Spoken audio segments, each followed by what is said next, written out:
Right on. Okay, well, I'm going to move us along. And next, we are going to have People First of Canada present their project. All right, thank you, Leanne. For those who don't know me, but I feel like I know almost everyone in the room, so nice to see you all again. But my name is Brandon DeVort. I may know you with many of the other hats that I wear, but today I am calling as the project lead or the pseudo producer with People First of Canada. And so thanks to Abilities Manitoba, we had the great fortune to work on a documentary specifically on deinstitutionalization in Manitoba. And so, as I'm sure everyone in this room is aware, Manitoba is in a really interesting place in history right now. There's a lot of things that are happening right before our eyes that are going to be remembered for decades and perhaps even centuries. And so, most notably, as we know, in 2021, Minister Squires announced the plan to close the Manitoba Developmental Centre by 2024. And at the same time, there's also been a lawsuit led by plaintiff David Weremy to sue the government for abuse and neglect experienced by those who lived at the institution. And so we felt that it was important to capture this history as it was happening, to really contribute to the literature and to the stories in hopes that institutions never open again. And then we'll kind of challenge that definition of institution throughout the documentary as well. Now, I regret to inform you that as of today, we don't have a fully fledged documentary. We are one of those pesky organizations that asks for an extension, but mainly because there's been several updates, right? And so back in May, the lawsuit officially became accepted, which means that claimants, survivors can claim anywhere between $3,000 to $85,000 based on the type of abuse that people endured while living at MDC. We also have the apology from government in June. And so these are all really, really important aspects that we felt like had to be included in the documentary.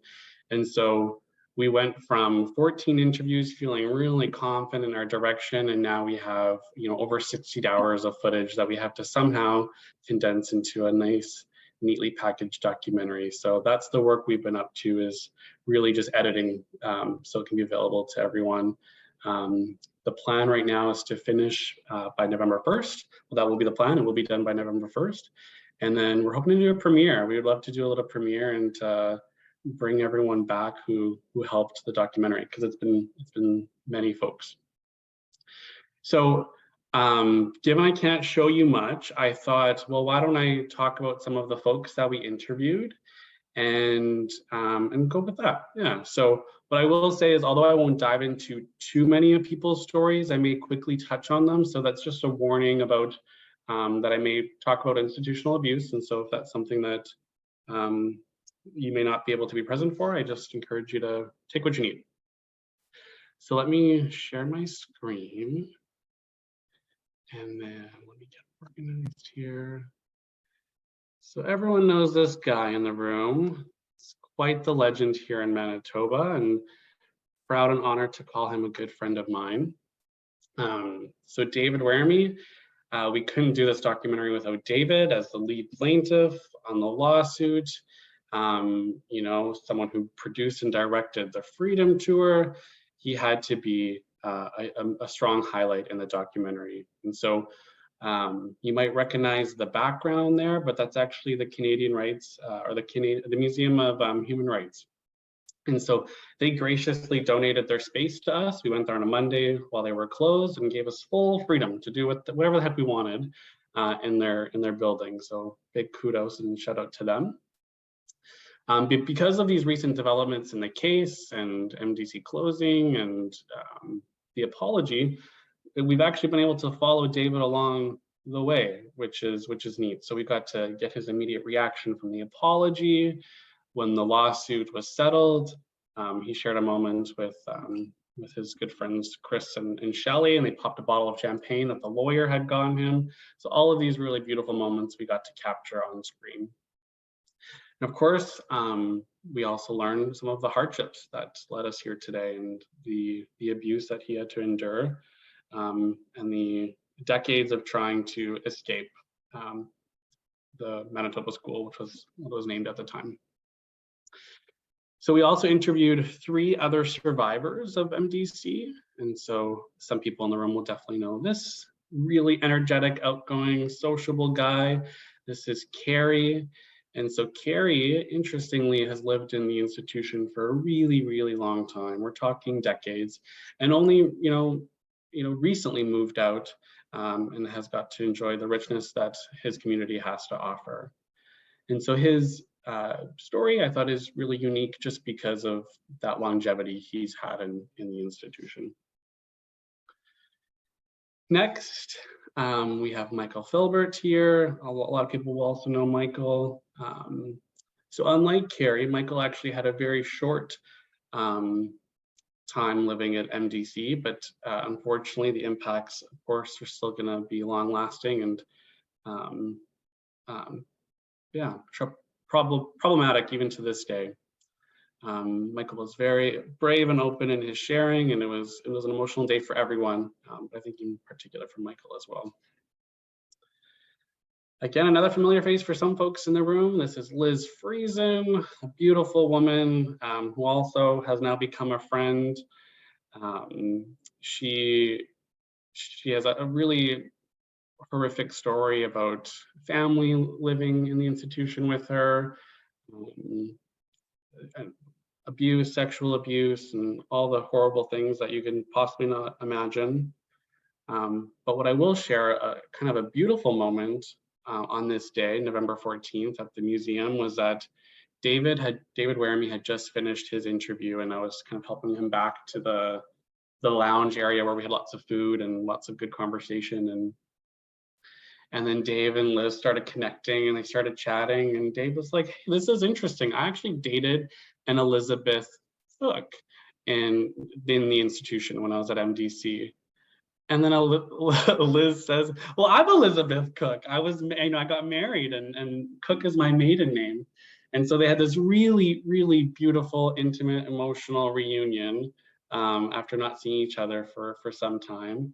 And they've remained in contact ever since. And they're even pen pals now. They send each other snail mail, which who does that anymore, right? But it's really beautiful. And so it was important for us to also get the perspective of a family member. And so Deb, again, a lot of people are going to know Deb. Deb's story is really sad as well. Her sister living there and having some of the abuse that her sister endured documented in incident reports. And so really having, not that we should need it, but that evidence, that proof of some really horrific stories of sexual assault. And I should also say, I should have mentioned this at the beginning, much like anything with People First, in terms of who we interviewed, the questions we asked, the direction of the documentary is all guided by people with lived experience of disability. And so when we decided to embark on this journey, one of the first things we did was create a steering committee of people with disabilities. And so we meet regularly, and they provide feedback and direction on how to move forward. And so just wanted to make that disclaimer. So maybe a less familiar face to some. So this is also another David, but this is David Rosenfeld. And so he was the lead lawyer on the class action lawsuit. And so he was, again, generous with his time. We actually did 2 interviews with David, one before the settlement was wrapped up because we didn't think we would get to this point. And so we had to recently fly out to Toronto and do a second interview. And he went over some of the settlement details and what's next for Manitoba. Hopefully a familiar face to a lot of people, certainly a community advocate that's been around for longer than I've lived. So needed that historical knowledge, that historical context, and who better than Dale Kendall. He had, he's worked and been, at this for decades. So he provides that context, that history piece that maybe what else would be forgotten. So he talks about things like the Welcome Home Project, the inaugural Manitoba Marathon. You know, a lot of people don't even know that the Manitoba Marathon supports deinstitutionalization. And so we're going to shine light on some of those things in the documentary. Bob Jones, a former instructor at Red River College, amongst a whole lot of other great things he's been up to. And so Bob really sets the stage as to why institutions were seen as a viable option. He talks about eugenics. He talks about the rise and fall of institutions. So we have kind of that academic perspective, if you will. Janet Forbes, another key advocate in the deinstitutionalization movement in Manitoba. And I think my biggest takeaway in her interview is just her vision for the future. And so she speaks really brilliantly about what's next and how, although institutions may be closed or closing, that there's a lot of work to be done. And so she does a really fine job at exploring that. We got some pro bono work from, I hope I don't say her name wrong here, but Mary Horodaisky. And so she's an archivist and has done research on the Manitoba Developmental Center in the past, and was really, really key in helping me learn more about MDC and just finding more information about MDC. And so we probably won't have lots of questions, time for questions at the end of today, but if you have any questions, you can definitely find me in this building at the Legislative Library, because it's become my hobby just to look at old documents from the institution, and or going to the archives in Manitoba and looking at old pictures and all the rest. And so we got to do an interview with her as well, which was great. This may be a new face for some folks, but this is Dr. Laverne Jacobs. And so she's a professor of law at University of Windsor, but also Canada's first representative on the United Nations Convention on the Rights of Persons with Disabilities. How cool is that, right? And so I think I'm just really good at pretending to know what I'm doing, because I met with Dr. Jacobs and she was fully on board to do an interview. And so now we have kind of that world view, the world law, if you will, on Article 19 on the right to live in community directly from someone on the United Nations Convention on the Rights of Persons with Disabilities. So really grateful for Dr. Jacobs, and again, giving some of her time to us as well. Another face that may not be familiar to some, but this is José Boulanger. And so José was one of the, she basically got the Freedom Tour going. She approached People First of Canada with a big idea, and they took her up on it. And 2 years later, they finally created the Freedom Tour. And so she's worked behind the scenes for so long. And a lot of people in Manitoba don't know that name, José Boulanger, but everyone knows the Freedom Tour. And of course, we talk about the Freedom Tour in the documentary. So I had to get her in front of the camera as well. And last, but certainly not least, and we would love to get an interview from someone from government. So we have a couple of invitations out there and a couple nibbles. So that might happen. But the last interview that I'll talk about today is Shelley Fletcher. So a lot of people are going to know Shelley, Executive Director of People First of Canada. And so just she goes into, again, just the history of People First of Canada and its priority to close down institutions, and dives into that definition of institution. And if we were to use Pat Worse, one of the founding members of People First of Canada, that an institution is not defined by its size, but it's a way of thinking.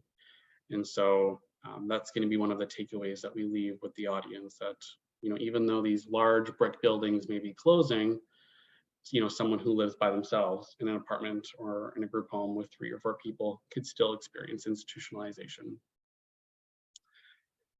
So apart from that, we have tons and tons of B-roll. Some of that is drone footage, and this is unedited drone footage, so take it for what you will. But we have, I think, at least 45 minutes of just MDC. So we got lots of drone footage of MDC. We have drone footage of the museum, the legislative building, Portage La Prairie more generally. Here's another one. And apart from that, I've been really keen or eager to try to find supporting documents to everything that is, every testimony, every story that is shared in the documentary, because something that a lot of the survivors have shared with me is that there's still a fear that people won't believe them. And that's part of the scary thing about coming forward with your story. And so every story will have some sort of document to attach to it. And that's why I've been spending so much time in the archives. And that kind of leads me to the story of Joyce Gibbons. And so some of you will know the story from the Freedom Tour.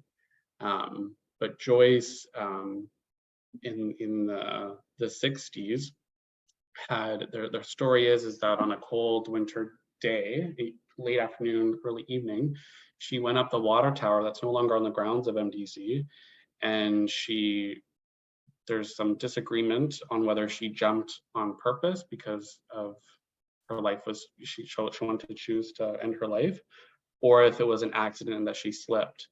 But this is a story that is vividly remembered by all 4 survivors. They all witnessed it, they all saw it, they all remember it. And so I just don't know where Joyce is. I don't know where she's buried. I don't know her. I can't find any records about her. And I think for closure for a lot of survivors, it may be really important to try to find that. And so I kind of have that out there as maybe a little bit of a plea for help. If anybody has any ideas for me to try to find that info, I'd really appreciate it. Apart from that, during the Freedom Tour, they tried really, really hard to find a documentary that was made in 1977 on the Manitoba Developmental Center. It was called The Residents. And with a lot of digging, I'm really happy to say that I found it. And so I won't share it just because we have no time, but I will play, I'll let you see some of but this is all inside of the building. So this will be really helpful in terms of our B-roll, we call, in the documentary. But you have, I don't know if you saw it there, but the previous superintendent there, who word for word calls MDC a medical slum. And it's interesting how this wasn't a secret. We call it a secret that MDC was, has some really horrible conditions.